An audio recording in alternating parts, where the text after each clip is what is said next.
1500 लोग गहरे समंदर में समा गए।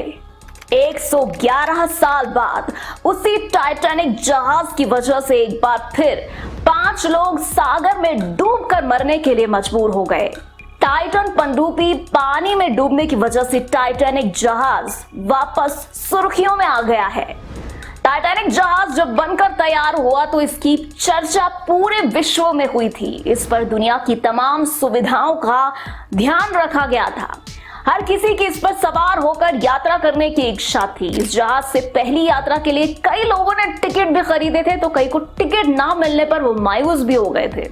आइए जानते हैं यात्रा के दौरान आखिर हुआ क्या था। ब्रिटेन के साउथहैम्पटन से न्यूयॉर्क सिटी के लिए अपनी मॉनसून यात्रा पर 10 अप्रैल 1912 को टाइटैनिक सफर पर निकला था और 4 दिन के बाद 14 अप्रैल 1912 की आधी रात एक आइसबर्ग से टकराकर यह जहाज उत्तरी अटलांटिक महासागर में डूब गया था।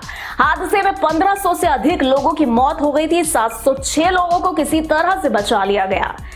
British shipping company white star line को 3 ओलंपिक क्लास जहाज बनाने का जिम्मा सौंपा गया था। टाइटैनिक का निर्माण कार्य 31 मार्च 1909 को शुरू हुआ था।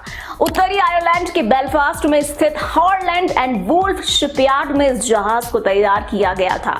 टाइटैनिक को तैयार करने में उस समय $7.5 मिलियन का खर्चा आ गया था। जी हाँ, 31 मई 1911 को इस विशालकाय जहाज को लोगों के सामने प्रस्तुत किया गया और इसे देखने के लिए 10,000 लोग इकट्ठा हुए थे। टाइटैनिक को उस समय तैरते हुए शहर की उपाधि भी दी गई थी। इस जहाज की लंबाई देखकर उस समय लोग हैरान हो उठे थे। इसमें हर सुख सुविधाओं का ख्याल रखा गया था।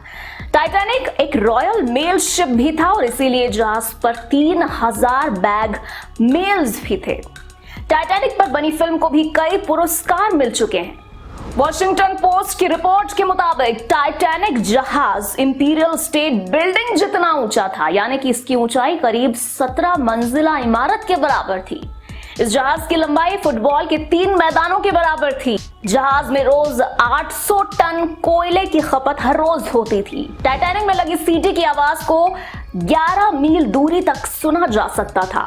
टाइटैनिक शिप में यात्रियों और क्रू मेंबर्स के खाने का अच्छा खासा इंतजाम था। जहाज पर खाने के लिए 86,000 पाउंड मीट, 40,000 अंडे, 40 टन आलू, 3,500 पाउंड प्याज, 36,000 सेब और 1,000 पाव रोटी के पैकेट के साथ कई तरह के खाने का सामान मौजूद था। यात्रा के 4 दिनों के बाद 14 अप्रैल को यानी कि रात को 11:40 पर इसकी टक्कर एक आइसबर्ग यानी कि बर्फ के टुकड़े से हो गई।